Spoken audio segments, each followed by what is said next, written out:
মাগফিরাতুন, আমি আল্লাহ তার জন্য 2 নম্বর পুরস্কার হলো আমি আল্লাহ তাকে আমি ক্ষমা করে দিব। 3 নম্বর পুরস্কার ওয়া রিজকুন কারীম, আমি আল্লাহ তার জন্য উত্তম রিজিকের ফয়সালা করব। বলেন না সুবহানাল্লাহ। আল্লাহ নবী বিশ্ব নবী রাহমাতুল লিল আলামিন বলেন, যেই ব্যক্তি নাকি আল্লাহর রাস্তায় কখনো দান খয়রাত করবে, দানকারী ব্যক্তিকে আল্লাহ পাক রব্বুল আলামিন জান্নাতের দরজা কয়টা বলেন? কয়টা? 8টা। দানকারীদেরকে আল্লাহ পাক রব্বুল আলামিন এমন উপঢৌকন করবেন, এমন বোনাস দান করবেন, দানকারীদেরকে জান্নাতের প্রত্যেকটা গেট থেকে তাদের জন্য ডাকতে থাকবে। কন্যা সুবহানাল্লাহ। প্যারে হাজিরিন, আল্লাহ নবী বিশ্ব নবী রাহমাতুল্লাহ আলামিন বলেন, নাসখিউ হাবিবুল্লাহি ওয়ালাউ কানা ফাসিকা, দানকারী ব্যক্তি হলো আল্লাহ তাআলার বন্ধু, যদিও সে গুনাহগার লিপ্ত, যদিও সে অন্য গুনাহ থাকতে পারে, কিন্তু একটা গুণ তার মধ্যে দেখার কারণে আহকামুল হাকিমিন আল্লাহ রাব্বুল আলামিনের বন্ধু হিসেবে তাকে গ্রহণ করে নেবেন। الحمدلله نحمده ونستعينه ونستغفره ونؤمن به ونتوكل عليه ونعوذ بالله من شرور أنفسنا ومن سيئات أعمالنا، من يهده الله فلا مضل له ومن يضلله فلا هادي له، ونشهد أن لا إله إلا الله وحده لا شريك له، ونشهد أن سيدنا وسندنا وحبيبنا ومولانا محمدا عبده ورسوله الذي أرسل إلى الناس كافة بشيرا ونذيرا وداعيا إلى الله بإذنه وسراجا وقمرا منيرا، فقد قال الله تعالى في كلامه المجيد وفي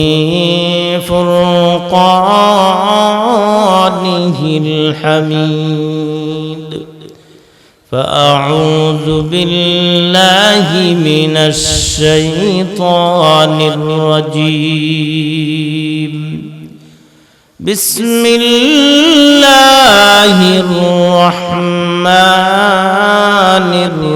الرحيم، ومما رزقناهم ينفقون، وقال الله تعالى في آية أخرى وأنفقوا مما رزقناكم من قبل أن يأتي أحدكم الموت فيقول رب لولا أخرتني إلى أجل قريب فأصدق وأكن من الصالحين، صدق الله مولانا العظيم، وقال النبي صلى الله عليه وسلم أنه قال إذا مات الإنسان انقطع عنه عمله إلا من ثلاث أو صدقة جارية أو علم ينتفع به أو ولد صالح يدعو له أو كما قال عليه الصلاة والسلام. وقال الله تعالى في شان حبيبه ومعشوقه آمرا ومخبرا إن الله وملائكته يصلون على النبي يا أيها الذين آمنوا صلوا عليه وسلموا تسليما. اللهم صل على محمد وعلى آل محمد كما صليت على إبراهيم وعلى آل إبراهيم إنك حميد مجيد. اللهم بارك على محمد وعلى آل محمد كما باركت على إبراهيم وعلى آل إبراهيم إنك حميد مجيد. بلغ العلا بكماله كشف الدجى بجماله حسنت جميع خصاله صلوا عليه وآله. لا إله إلا الله لا إله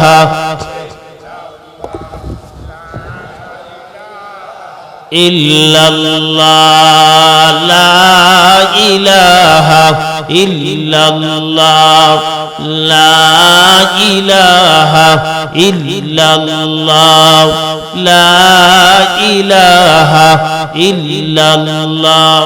حمد بحد مرخدای پاکرا آکے ایماداد مشتخاکرا آکے فرما کرد قہر شبادرا تاسزائے قرد قوم عدرا. لا إله إلا الله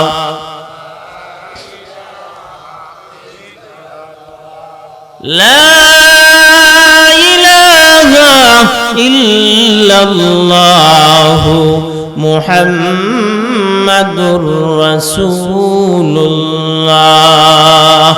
شكرا لله صلى الله إلا الله إلا الله إلا الله إلا الله إلا الله إلا الله إلا الله إلا الله.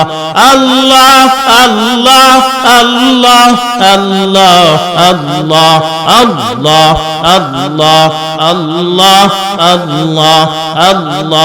الله الله الله الله الله الله. একটু হরকত করেন, বরকত হবে ইনশাআল্লাহ. সামনের খালি জায়গাটা একটু পূরণ করেন, মেহেরবানি করে একটু সামনের খালি জায়গা পূরণ করেন, মাহফিলে সুন্দর বজায় রাখেন। আল্লাহ আল্লাহ আল্লাহ আল্লাহ আল্লাহ আল্লাহ লা ইলাহা ইল্লাল্লাহু মুহাম্মাদুর রাসূলুল্লাহ সাল্লাল্লাহু আলাইহি ওয়াসাল্লাম।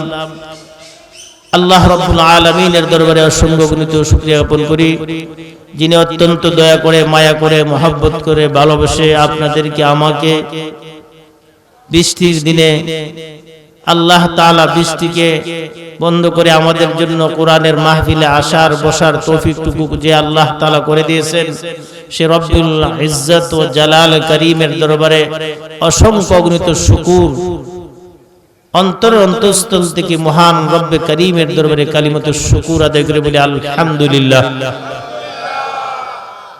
যেই পরিমাণ মানুষ আছেন আপনারা তো হলেন আল্লাহর ওলিদের এলাকার মানুষ, উজানি এলাকার মানুষ। প্যারে হাজরিন, আজকে যে মাহফিল হলো বরকরই মারকাজুল হক আল ইসলামী মাদ্রাসার উদ্যোগে যে প্রথম যে মাহফিল হলো, এতে আপনারা সকলেই খুশি না বেজার? যদি খুশি হয়ে থাকেন, খুশির আওয়াজে আনন্দ চিত্তে একবার চিৎকার দিয়ে বলেন আলহামদুলিল্লাহ।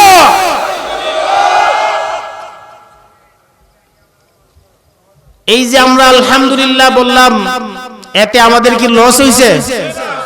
আমরা সকলেই খুশি হলো, মিস্টার ইবলিস কিন্তু না খুশ। কথা ঠিক কিনা বলেন? যদিও আমরা সকলেই খুশি, কিন্তু একজন বেজার, তার নাম হলো মিস্টার। أفحسبتم أنما خلقناكم عبثا وأنكم إلينا لا ترجعون।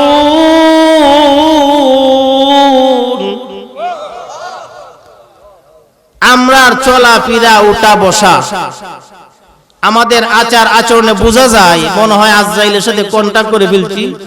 কমপক্ষ সকল মানুষ বললো আমি বরকুই গ্রামের এমুক নেতা, মনে মরব না। কথা ঠিক কিনা? আমাদের হাল চাল এমন বোঝা যায়। এই জন্য আল্লাহ পাক রব্বুল আলামিন ১৫০০ বছর পূর্বে বিশ্ব নবী, শ্রেষ্ঠ নবী জনাবে মুহাম্মদুর রাসূলুল্লাহ সাল্লাল্লাহু আলাইহি ওয়াসাল্লামের উপরে কোরআন নাজিল করে জানাই দিয়েছেন, তোমরা কি ধারণা করো যে আমি আল্লাহ তোমাদেরকে অনর্থক বানাইছি, কোনো কারণ ছাড়া বিনা প্রয়োজনে তোমাদেরকে আমি বানাইছি, আর তোমাদেরকে বানাই আমি আল্লাহ এমনি ছেড়ে দিছি, আর কোনদিন তোমরা আমি আল্লাহর দরবারে আসতে হবে না। এই যে ধারণা, এটা ভুল। অবশ্যই অবশ্যই আমাদেরকে আল্লাহর দরবারে হাজিরা দিতে হবে কিনা? لئن شكرتم لأزيدنكم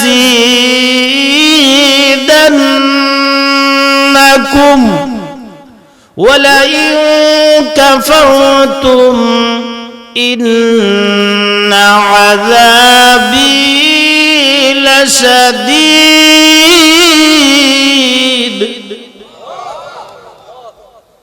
আল্লাহ তাআলার প্রশংসা করলে আল্লাহ বেজার হন না, খুশি হন। আহকামুল হাকিমিন আল্লাহ রাব্বুল আলামিন বলেন, ও দুনিয়ার বান্দা বান্দীরা, তোমাদের মধ্যে কেহ যদি আমি আল্লাহর প্রশংসা করো, আমি আল্লাহর প্রতিশ্রুতি হলো আমি আল্লাহ তোমাদের জন্য নিয়ামত বাড়াই দিব। আর যে সমস্ত বান্দা বান্দীরা আল্লাহ তাআলার কৃতজ্ঞতা স্বীকার করে না, নাশুকরি করে, আল্লাহ বলেন ইন্না আযাবি লাশাদীদ, নিশ্চয় আমি আল্লাহর আযাব, কঠোর আযাব তাদের জন্য অবধারিত। আমরা কি আল্লাহর আযাব বরদাস্ত করতে পারবো? প্যারে হাজিরিন, এই জন্য বাবারা, বন্ধুরা আমার, বরকরই মারকাজুল হক আল ইসলামিয়া মাদ্রাসা, নতুন মাদ্রাসার উদ্যোগে নতুন বছরের মাহফিল। কথা ঠিক কিনা বলেন? বাবারা, বন্ধুরা আমার, যদিও আমরা মাটির মধ্যে পর্দার বিছানাতে বসলাম, ওই জায়গাটার দাম কিন্তু অনেক দাম। কথা ঠিক কিনা বলেন? বর্তমান সময়ে এখন যেমন ভাবে ডিজিটাল ক্যামেরার মাধ্যমে বক্তার বক্তব্য রেকর্ড করে ফেলে, সাংবাদিকরা যেমন ভাবে কোনো মিটিং মিছিলকে রেকর্ড করে ফেলে, ঠিক তেমনি ভাবে আহকামুল হাকিমিন আল্লাহ রাব্বুল আলামিনের হাবিব বিশ্ব নবী জনাব মুহাম্মদুর রাসূলুল্লাহ সাল্লাল্লাহু আলাইহি ওয়াসাল্লাম বলেছেন, যেই জায়গার মধ্যে জমিনের যেই প্রান্তরে যেই এলাকাতে আল্লাহর কোরআনের আলোচনা করা হয়, বিশ্ব নবীজির আলোচনা করা হয়, সেই জায়গাটা বাবা দুনিয়ার সাধারণ জায়গা না, সেটা হলো জান্নাতের বাগান। এই জন্য বাবারা, আমার বন্ধুরা আমার, যদিও মাটিতে সাধারণ পাতলা কাপড় পরে বসছি, ওই বসাটা হইতে পারে আমার জীবনের শেষ বসা, হইতে পারে বাবা কঠিন হাসরের ময়দানে, যেই দিন মানুষ নাফসি নাফসি বলে দৌড়াতে থাকবে, আমলনামা না জানি ডান হাতে আসে আর বাম হাতে আসে, যেই দিন আল্লাহর আরশের ছায়া ব্যতীত আর কোনো ছায়া থাকবে না, ওই দিনে বাবা হইতে পারে আজকের এই মাহফিলের বসাটা আমার জন্য আপনার জন্য নাজাতের উসিলা হয়ে যাইতে পারে। কথা ঠিক কিনা বলেন? এই জন্য বাবারা, বন্ধুরা আমার, আল্লাহ পাক রব্বুল আলামিন আমাদেরকে সুস্থ রেখে, হায়াতে বেঁচে রেখে, সবল রেখে দিনের কাজে অংশগ্রহণের তৌফিক দিয়েছেন। এই জন্য আবারও বলি আলহামদুলিল্লাহ। আপনাদের মতো আমাদের মতো কত মানুষ বিছানাতে শুয়ে আছে, হাটে আসতে পারে না, বাজারে যাইতে পারে না, মসজিদে যাইতে পারে না, ওয়াজ মাহফিলে আসতে পারে না, মনে বড় দুঃখ। কিন্তু আল্লাহ যে আমাদেরকে সুস্থ রেখেছেন, হাজারো বার শুকরিয়া আল্লাহ দরবার। প্যারে হাজিরিন, এই দুনিয়াতে কেউ থাকতে পারবে না, না থাকতে পারবে? আসমান জমিন চন্দ্র সূর্য গ্রহ নক্ষত্র যা কিছু দেখি সব কিছু বানাইছেন কার জন্য? বিশ্ব নবীর জন্য। কার জন্য বানাইছেন? বিশ্ব নবীর জন্য। ওই বিশ্ব নবীকে যখন আল্লাহ পাক নিয়ে গেলেন, বুঝা গেল সৈয়দ আলী আর করম আলীর জন্য আর বেশি দিন থাকার সময় নাই। কথা ঠিক কিনা? এই জন্য বাবা, আল্লাহ পাক রব্বুল আলামিন যদি দুনিয়াতে হায়াতে বেঁচে রাখবেন, আল্লাহর হুকুম নবীর তরিকা মতো আমাদেরকে হিসাব করে চলতে হবে। হিসাবের বাহিরে চললে কিন্তু আল্লাহর দরবারে লজ্জিত হইতে হবে। আমি আপনাদের সামনে পবিত্র কোরআনে কারীম থেকে একখানা আয়াতে কারিমা তেলাওয়াত করেছি, দুইখানা আয়াতের অংশ তেলাওয়াত করেছি। বিশ্ব নবী জনাব মুহাম্মদুর রাসূলুল্লাহ সাল্লাল্লাহু আলাইহি ওয়াসাল্লামের লক্ষাধিক হাদিস থেকে একখানা হাদিস পাঠ করেছি। আল্লাহ পাক যদি তৌফিক দান করেন, অল্প সময় আয়াত এবং হাদিসের আলোকে কিছু আলোচনা সারাশি, ওয়া মা তৌফিক ইল্লা বিল্লাহ। প্যারে হাজিরিন, আল্লাহ তাআলা আমাদেরকে যে অর্থ সম্পদ দিয়েছেন, প্রকৃতপক্ষে অর্থ সম্পদের মালিক কি আমরা? না আমরা ঠিকাদার? ঠিকাদার। এই যে হাত দিয়েছেন, হাতের মালিক কি আমি? প্রকৃত মালিক কে? জবান যে কথা বলতেছি, এই জবান যে দিয়েছেন, এই জবানের প্রকৃত মালিক কে? ই আমানত চন্দ্রের রোজে নজদে মাস, ই আমানত চন্দ্রের রোজে নজদে মাস, দর হাকিকত মালিকে হর সেই খুদাস। এই দুনিয়াতে বাবা যা কিছু দেখতেছি আমাদের অধীনে আছে, সবগুলি আমাদেরকে ইজারা দেওয়া হয়েছে। কিছুদিন আমরা এইগুলিকে ভোগ করার জন্য আল্লাহ তাআলা আমাদেরকে অনুমোদন দিয়েছেন। এই জন্য বাবা, আমাকে যে আল্লাহ তাআলা নিয়ামত দান করেছেন, এই নিয়ামতটাকে আল্লাহর হুকুম মতে পরিচালনা করলে আমাকে নেকি হবে, আর আল্লাহর অবাধ্যচরণ করলে এর জন্য আল্লাহর কাছে শাস্তির যোগ্য হবে। কথা ঠিক কিনা? যদি আমি আল্লাহ তাআলার হুকুম মুআফিক আমার আল্লাহর দেওয়া আমানতকে পরিচালনা করি, তাহলে আল্লাহর দরবারে আমার নেকি হবে, এর বিনিময়ে আল্লাহ আমাকে জান্নাত দান করবেন। আর যদি আল্লাহর হুকুমের বাহিরে আমি যদি কাজ চালাই, তাহলে এর জন্য আল্লাহর দরবারে আমাকে আসামি হইতে হবে, আর পরিণামে আমাকে জাহান্নাম ঠিকানা হিসেবে যাইতে হবে। কথা ঠিক কিনা? সাপোজ ধরে নেন, এই যে মাইকের অপারেটর যিনি, মাইক যিনি আবিষ্কার করছেন, উনি মাইক বানায় মাইকের একটা ক্যাটালগ দিয়ে দিছে না? মেশিন কিনতে গেলে কোনটা কোন জায়গা ব্যবহার করতে হবে, কত ব্যবহার করতে হবে, এর একটা ক্যাটালগ দেওয়া আছে, আছে কিনা? এখন ক্যাটালগ দিছে, বক্তার সামনে মাউথ থাকবে।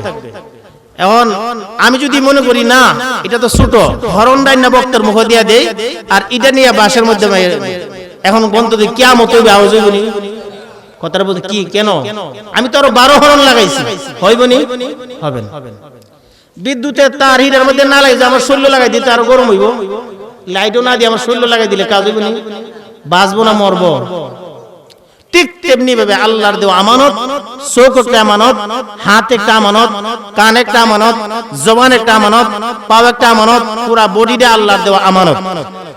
এই আমানত ব্যবহার করার জন্য ক্যাটালগ দিয়েছেন বিশ্বনবীর উপরে আল্লাহ তাআলা কোরআন নাজিল করে 30 পারা কোরআন আমাদের জন্য ক্যাটালগ দিয়েছেন। কথা বুঝাচ্ছে?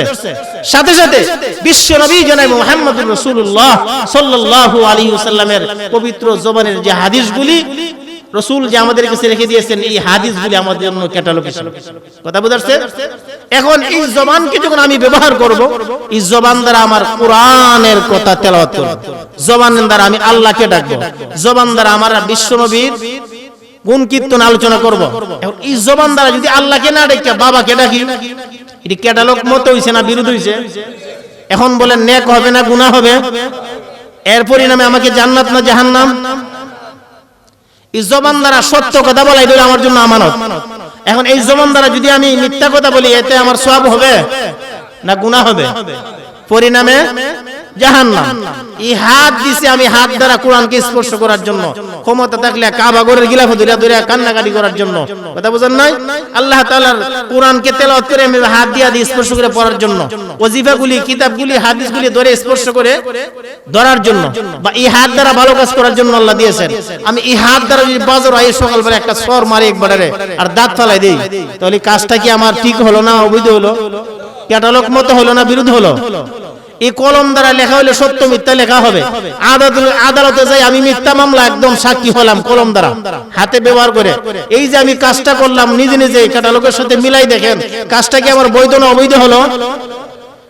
আমি সরকারি চাকরি করি, আমার কাছে আমার যে অফিসে দায়িত্ব, এই দায়িত্ব আমার পূরণ করার বেতন দিবে সরকারে, আমাকে চাকরিতে নিয়োগ দিছে। এখন আমি গোপনে যায় 20,000 টাকা সুদ নিলাম, পকেট গরম করলাম, বাড়ি ঘর গরম করলাম। এই যে আমি এত কিছু করলাম, এটা কি বৈধ না অবৈধ? প্রত্যেকটা কাজ যেটা যেভাবে ব্যবহার করে এর ব্যতিক্রম করলেই বোঝা গেল ক্যাটালগের বাহির হয়েছে। কথা ঠিক কিনা? এই জন্য আল্লাহর দরবারে শাস্তি আমাকে ভোগ করতেই হবে। আল্লাহ পাক রব্বুল আলামিন দুনিয়াতে আমাদের চলার জন্য বাড়ি দিয়েছেন, জায়গা দিয়েছেন, যা যা প্রয়োজন তা দিয়েছেন। এর ভিতর দিয়ে আল্লাহ তাআলা আমাদেরকে 3 বেলা খাবারের জন্য কিছু খাবারের ব্যবস্থা করেছেন। জমিনের মালিক বানাইছেন না? অর্থ সম্পদের মালিক বানাইছেন কিনা? এই মালিক কি পৃথিবী কি আমরা নাকি আল্লাহর দেওয়া আমানত?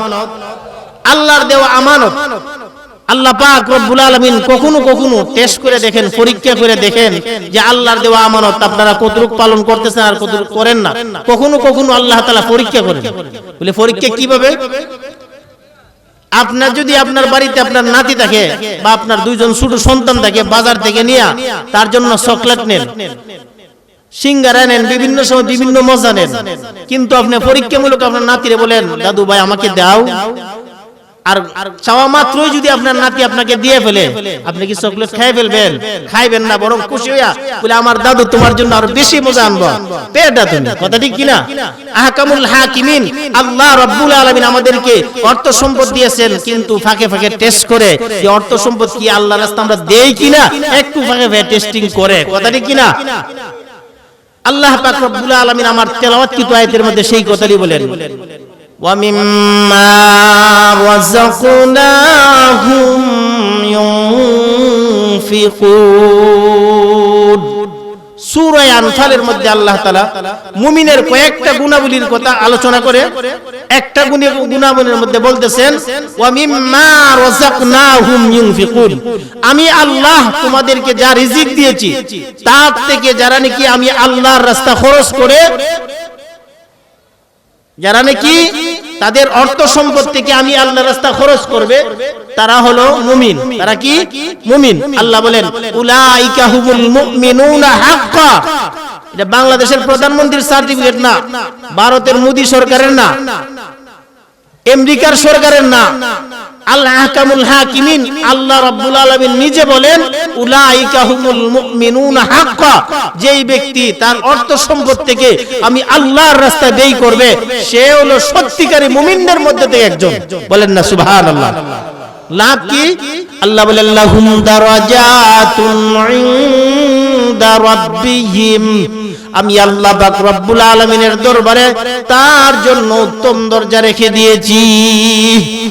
এক নম্বর পুরস্কার, ওয়া মাগফিরাতুন, আমি আল্লাহ তার জন্য 2 নম্বর পুরস্কার হলো আমি আল্লাহ তাকে আমি ক্ষমা করে দিব।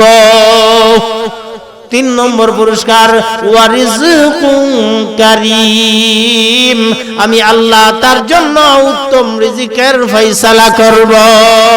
বলেন না সুবহানাল্লাহ।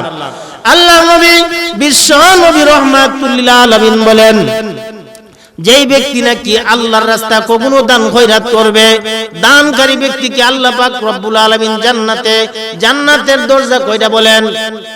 কয়টা? 8টা। দানকারীদেরকে আল্লাহ পাক রব্বুল আলামিন এমন উপটুকন করবেন, এমন বোনাস দান করবেন, দানকারীদেরকে জান্নাতের প্রত্যেকটা গেট থেকে তাদের জন্য ডাকতে থাকবে। সুবহানাল্লাহ। প্যারে হাজিরিন, আল্লাহ নবী বিশ্ব নবী রাহমাতুল্লাহ আলামিন বলেন, নাসখিউ হাবিবুল্লাহি ওয়ালাউ কানা ফাসিকা, দানকারী ব্যক্তি হলো আল্লাহ তাআলার বন্ধু, যদিও সে গুনাহগারে লিপ্ত, যদিও সে অন্য গুনাহ থাকতে পারে, কিন্তু একটা গুণ তার মধ্যে দেখার কারণে আহকামুল হাকিমিন আল্লাহ রাব্বুল আলামিনের বন্ধু হিসেবে তাকে গ্রহণ করে নেবেন। বলেন না সুবহানাল্লাহ। বাবারা, বন্ধুরা আমার, আল্লাহ নবী বিশ্ব নবী রাহমাতুল লিল আলামিন বলেন, মানুষ যখন দুনিয়া থেকে ইন্তেকাল করেন, দুনিয়া থেকে মৃত্যুবরণ করেন, তার আমলনামা বন্ধ হয়ে যায়। কি হয়? আমলনামা বন্ধ হয়ে যায়, কিন্তু 3 প্রকারের 3 শ্রেণীর লোকের আমলনামা জারি থাকে। বলেন না সুবহানাল্লাহ। আর জোরে বলেন সুবহানাল্লাহ। 1 নম্বর, আল্লাহ রাসূল বলেন, ইজা মাতাল ইনসান ইনকাতা আনহু আমলহু, মানুষ যখন মৃত্যুবরণ করে তার আমলনামা বন্ধ হয়ে যায়। তার আমলের মধ্যে গুনাহও লেখা হয় না, নেকিও লেখা হয় না, কিন্তু 3 প্রকারের লোক আছে যাদের আমলনামা ওটু জারি থাকে। বলেন না সুবহানাল্লাহ। কিয়ামত পর্যন্ত জারি থাকে। ইল্লা মিন সালাস আও সাদকাতিন জারিয়া, 1 নম্বর গুণ হলো যারা দুনিয়ার থাকা অবস্থায় সদকা জারিয়া করে গেছে, আল্লাহর রাস্তা দান খয়রাত করে গেছে, নবীর বাগানে দান করে গেছে, আল্লাহর ঘর মসজিদে দান খয়রাত করেছে, এতিম অসহায় দরিদ্রদের কাছে তার দানের টাকা দিয়ে গেছে। আও সাদকাতিন জারিয়া, 2 নম্বর হলো ইলমিন ইউনতাফাউ বিহি, নিজে আলিম হইয়া অন্যদেরকে ইলম শিক্ষার ব্যবস্থা করে গেছে, অথবা কোন দ্বীনি প্রতিষ্ঠানকে সহযোগিতা করেছে, তার অর্থের বিনিময়ে দ্বীনি কোন প্রতিষ্ঠান দাঁড়াইছে, ওই প্রতিষ্ঠানে যত ছাত্র পড়বে, যত ছাত্র লিখবে, যত ছাত্র হাদিস পড়বে, যত ছাত্র কোরআন তেলাওয়াত করবে, তার একটা অংশ কিয়ামত পর্যন্ত তার কবরে জারি থাকবে। কন্যা সুবহানাল্লাহ। আও ওয়ালাদিন সালিহিন ইয়াদউ লাহু, 3 নম্বর হলো ওই বান্দা, যেই বান্দা দুনিয়াতে বিদায় হয়ে গেছে, কিন্তু তার নেক সন্তান দুনিয়াতে রেখে গেছে। মনে করুন বরগুরুই গ্রামের আব্দুল্লাহ দুনিয়াতে বিদায় হয়ে গেছে, তার একটা সন্তানকে কোরআনের হাফিজ বানাইছে, একটা সন্তানকে আলিম বানাইছে, একটা সন্তানকে মাওলানা বানাইছে, একটা সন্তানকে দ্বীনি ইলম শিক্ষা দিয়েছে। ওই সন্তানগুলি নামাজি, ওই সন্তানগুলি তেলাওয়াতকারী, ওই সন্তানগুলি জিকিরকারী, ওই সন্তানগুলি শেষ রাতে উঠিয়া আল্লাহর দরবারে মুনাজাত করে, তাহাজ্জুদের নামাজ পড়ে আল্লাহর দরবারে কান্নাকাটি করে, এমন নেক সন্তান দুনিয়াতে রেখে গেছে। আল্লাহর নবী বলেন, ওই 3 প্রকারের লোক দুনিয়া থেকে যাওয়ার পরেও তাদের আমলনামা ওটু জারি থাকবে। বলেন না সুবহানাল্লাহ। বাবারা, আমার বন্ধুরা আমার, আমরা কি চাই না আমাদের সন্তানগুলোকে নেককার বানাইতাম? কে কে চায়? হাত তুলে দেন। নারে তাকবীর, দ্বীন ইসলাম। বাবারা, বন্ধুরা আমার, আল্লাহ পাক রব্বুল আলামিন আমাদের সন্তানগুলিকে দ্বীনের জন্য কবুল করুন, বলে আমিন। 2 নম্বর হলো আমরা দুনিয়া থেকে যাওয়ার পরে যেন আমাদের আমলনামা জারি থাকে, এই জন্য আমরা দ্বীনি প্রতিষ্ঠানের মধ্যে সহযোগিতা করব তো ইনশাআল্লাহ। জান দিয়া, মাল দিয়া, প্রয়োজনে যখন যা দিতে হয় তা দিব। কথা ঠিক কিনা বলেন? দ্বীনের কাছে একজনে যদি লক্ষ টাকা দিতে পারে, আমি আমার সামর্থ্য অনুসারে 10 টাকা হলো আমি দিয়া দ্বীনের কাছে সহযোগিতা করব ইনশাআল্লাহ। প্যারে হাজিরিন, আমি যদি দুনিয়াতে মৃত্যুবরণ করি, দুনিয়াতে মৃত্যুবরণ করার পরে আমার আমলনামা যেই কাজে জারি হবে সেই কাজ আমরা করব ইনশাআল্লাহ। আল্লাহর নবী বলেন, যেই ব্যক্তি দুনিয়ার থাকা অবস্থায় সদকায়ে জারিয়া করে গেছে তার আমলনামা বন্ধ হবে না কিয়ামত পর্যন্ত। যেহেতু আল্লাহ তাআলা আমাদেরকে দুনিয়াতে রেখেছেন, হায়াতে বেঁচে রেখেছেন, এই জন্য আমাদের জীবদ্দশায় আল্লাহর রাস্তা দান করব ইনশাআল্লাহ। করব না ইনশাআল্লাহ? উহুদের যুদ্ধে একজন মহিলা আল্লাহর নবীর কাছে যাইয়া, তার মাথার চুল ছিল লম্বা লম্বা চুল, কর্তন করে কেসি দিয়া কর্তন করে নবীজির দরবারে গেছে, ইয়া বলতেছে, ইয়া রাসূলুল্লাহ, ইয়া হাবিবাল্লাহ, আমার কোনো অর্থ সম্পদ নাই, ওগো আল্লাহর নবী, আমি আপনার জন্য আমার মাথার চুল কেটে আমি আপনার জন্য নিয়ে আসছি। নবীজি বললেন, ও মা, আমি আপনার চুল দ্বারা আমি এই কাজে ব্যবহার করব। এবার মহিলা বলে, ওগো আল্লাহর নবী, বিশ্ব নবী, রাহমাতুল আলামিন, আপনার কোন সাহাবী যদি আঘাতপ্রাপ্ত হয় তখন তো পট্টি বাঁধতে হবে, ওই পট্টি বাঁধার সময় তো সুতার প্রয়োজন হবে। ওগো আল্লাহর নবী, আমি চাই আপনি চুলগুলি গ্রহণ করেন আর ওই চুল দ্বারা পট্টিগুলি আপনি বেঁধে দিবেন। কন্যা সুবহানাল্লাহ। তখন তো আপনি সুতা পাইবেন না, ওই তখন আমার মাথার স্ত্রী কি করবেন? পট্টি বেঁধে দিবেন। বলেন না সুবহানাল্লাহ। প্যারে হাজিরিন, আরেকজন মহিলা উহুদের ময়দানে দৌড়তেছে। কে বা কারা ঘোষণা দিয়েছে? বিশ্বনবী দুনিয়াতে নাই, বিশ্বনবী দুনিয়াতে নাই। মহিলার অন্তরে কি পরিবার নবীদের জন্য কোরবানি ছিল তাকাই দেখেন।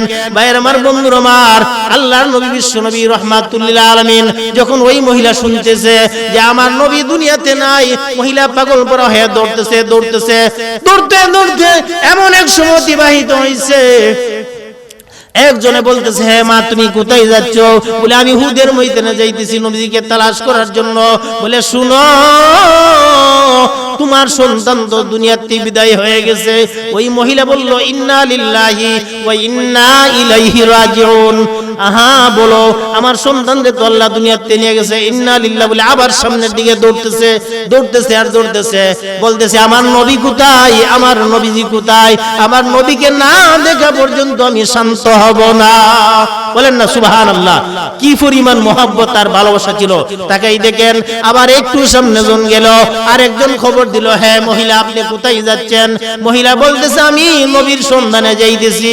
এবার ওই ব্যক্তি বলতেছে, তুমি শুনছো কিনা? বলে, কি শুনবো? বলে, তোমার প্রাণের স্বামী দুনিয়ার থেকে বিদায় হয়ে গেছে উহুদের ময়দানে। মহিলা বলল, ইন্না লিল্লাহি ওয়া ইন্না ইলাইহি রাজিউন। তারপর মহিলা থামে নাই, মহিলা সামনের দিকে অগ্রসর হইতেছে। সামনে যখন যাইতেছে, একজনে বলল, তুমি কেন দৌড়াচ্ছ? বলে, তোমার তো সন্তান গেছে গা শাহাদাত বরণ করে। বলে, আলহামদুলিল্লাহ, আমার সন্তান গেছে, এতে কোনো অসুবিধা নাই। আমার স্বামী গেছে, এতে কোনো অসুবিধা নাই। বলো, আমার নবীজি কোথায়? বলেন না সুবহানাল্লাহ। নবীর ইশক আর মহব্বত কি পরিমাণ একজন সাহাবিয়া মহিলার মধ্যে ছিল। যখন গিয়ে দেখতে পাইলো, একজন বলতেছে, হ্যাঁ বিশ্বনবী ওই কোনারে আছে। বিশ্বনবীর খুঁজে যখন পাইলো, ওই মহিলা গিয়া বিশ্বনবীকে দেখতে চাইছে আর বলতেছে, কুল্লু মুসিবাতিন বাদাকা দালালুন। ওগো আল্লাহর হাবিব, আমি নিজ চোখে আপনাকে দেখার পরে আমার সন্তানের ব্যথা, আমার স্বামীর ব্যথা সবগুলি দূর হয়ে গেছে। বলেন না সুবহানাল্লাহ। এই ছিল সাহাবাদের মধ্যে রাসূলের মহব্বত, রাসূলের দ্বীনের মহব্বত। প্যারে হাজিরিন, আজকে আমরা রাসূলকে পাবো না, নায়েব রাসূলকে পাবো। আজকে আমরা রাসূলকে সরাসরি রাসূলের হাতে দিতে পারবো না, কিন্তু মাদ্রাসা, দ্বীনি প্রতিষ্ঠান রাসূলের বাগান। কথা ঠিক কিনা বলেন? আল্লাহর রাসূল বলেন, মান নাহাব্বা সুন্নতি ফাকাদ আহাব্বানি ওমান নাহাব্বানি কানা মাই ফিল জান্নাহ। ১৫০০ বছর পরেও যদি কোন ব্যক্তি যদি আমার রাসূলের সুন্নতকে মহব্বত করে, আল্লাহ রাসূল বলেন, সে যেন আমাকে মহব্বত করলো, আর যে আমাকে মহব্বত করলো তার ঠিকানা হবে সে আমার সঙ্গী হয়ে জান্নাতে যাবে। বলেন না সুবহানাল্লাহ। কে কে আমরা রাজি আছি আল্লাহর রাসূলের সঙ্গে জান্নাতে যাওয়ার জন্য? একটু হাতটা উঠাই দেন। আল্লাহুম্মা আমিন। বলেন আল্লাহুম্মা আমিন। আল্লাহ, তুমি আমাদেরকে কবুল করো। আল্লাহ, আমাদের সকলকে রাসূলের সাথী বানায়া জান্নাতে যাওয়ার তৌফিক দান করো। হাত নামান। প্যারে হাজিরিন, দ্বীনের জন্য সাহাবা আজমাইন কুরবানি করেছেন, দ্বীনের জন্য সাহাবা আজমাইন নিজের শরীরকে জরজরা করে দিয়েছেন। হযরত আবু দুজানা রাদিয়াল্লাহু তাআলা আনহু উহুদের ময়দানে রাসূল সাল্লাল্লাহু আলাইহি ওয়াসাল্লামকে যখন শত্রু পক্ষে আক্রমণ করতেছে, চতুর্দিক থেকে তীর নিক্ষেপ করতেছে, হযরত আবু দুজানা রাদিয়াল্লাহু তাআলা আনহু রাসূলকে এমন ভাবে জড়ায় ধরলেন, রাসূলকে এমন ভাবে জড়ায় ধরলেন যাতে রাসূলের গায়ে একটা কাঁটাও না পড়ে। বলেন না সুবহানাল্লাহ। যুদ্ধ যখন শেষ হলো, দেখা গেল হযরত আবু দুজানা রাদিয়াল্লাহু তাআলা আনহু শরীরের মধ্যে 80 থেকে 90 এর আরো উপরে তীরের আঘাত শরীরের মধ্যে। সুবহানাল্লাহ। এই ছিল তাদের অন্তরে মহব্বত। হযরত আবু দুজানা রাদিয়াল্লাহু তাআলা বলেন যে আমি জীবদ্দশা আমি থাকতে রাসূলের গায়ে একটা কাঁটা পড়বে তা হইতে পারে না। প্যারে হাজিরিন, রাসূলের রক্তমাখা দ্বীন, ওই দ্বীনের একটা প্রতিষ্ঠান আপনাদের দেশে বরকরই মারকাজুল হক আল ইসলামী মাদ্রাসা, ওই মাদ্রাসাকে কবুল করুক সকলে আমিন। দিলে প্রাণে যাদের সন্তান আছে আপনারা এই মাদ্রাসার জন্য সন্তান দিবেন ইনশাআল্লাহ। যারা টাকা দিয়া, পয়সা দিয়া, শ্রম দিয়া, যখন যা প্রয়োজন দিতে প্রস্তুত ইনশাআল্লাহ। এই মাদ্রাসার জন্য সর্বপ্রথম আমি এমন একজন ভাই চাই যিনি তার অর্থ সম্পদের থেকে, তার উপার্জিত সম্পদ থেকে তার মার জন্য, বাবার জন্য, মা বাবাকে স্মরণ করে, যাদের মা বাবা নাই এমন একজন ব্যক্তি যিনি সর্বপ্রথম নবীজির বাগান মারকাজুল হক আল ইসলামী মাদ্রাসাকে দাঁড়ায় যাক সৌন্দর্যের জন্য, এই মাদ্রাসাকে প্রতিষ্ঠিত সুন্দরভাবে চালানোর জন্য সর্বপ্রথম আমি একজন বাবা চাইবো যিনি 10,000 টাকা দিয়ে, যে আমি এই মাদ্রাসার জন্য সর্বপ্রথম 10,000 টাকা দিয়ে আমি সহযোগিতা করব। আল্লাহ তাআলা কবুল করুন সকলে আমিন। কোন ভাই আছেন যে ইনশাআল্লাহ আমি সর্বপ্রথম হুজুর আমি আপনার কাছে এখন না দিতে পারি, 6 মাস পরে দিব, 1 বছরের ভিতরে দিব, ইনশাআল্লাহ আপনার নামটুকু লেখাই দেন, আল্লাহ তাআলা আপনার উসিলায় সকলকে দ্বীনের কাজে অংশগ্রহণের তৌফিক দান করব। কোন ভাই আছেন যে সর্বপ্রথম এই মাদ্রাসার জন্য, মারকাজুল হক ইসলামী মাদ্রাসার জন্য 10,000 টাকা দিয়ে সহযোগিতা করবেন, এমন কোন ভাই আছেন? আল্লাহ তাআলা কবুল করুন সকলে আমিন। যদি কোনো ভাই টাকা দেন 10,000 টাকা দিবেন, একজনের নামটা বলেন। আমি তো অপরিচিত জায়গা হিসেবে 10,000 চাইছি, কিন্তু আলহামদুলিল্লাহ 1 লক্ষ টাকা চাইলো আল্লাহ তাআলা পূরণ করে, 50,000 টাকা চাইলো পূরণ করে। এই জন্য আপনাদেরকে বলতেছি 10,000 টাকা দিবেন এমন কোন ভাই যদি থাকেন, আমি 10,000 টাকা দেনওয়ালা 5 জন চাই। সর্বপ্রথম কোন ভাই দিবেন? 5,000 টাকা দেনওয়ালা 10 জন চাই, এমন কোন ভাই আছেন? সর্বপ্রথম 10,000 রাখলাম, 5,000 টাকা দেনওয়ালা 10 জন লোক চাই যে আমি মারকাজুল হক ইসলামী মাদ্রাসার মধ্যে হুজুর আমি 5,000 টাকা দিয়ে সহযোগিতা করব।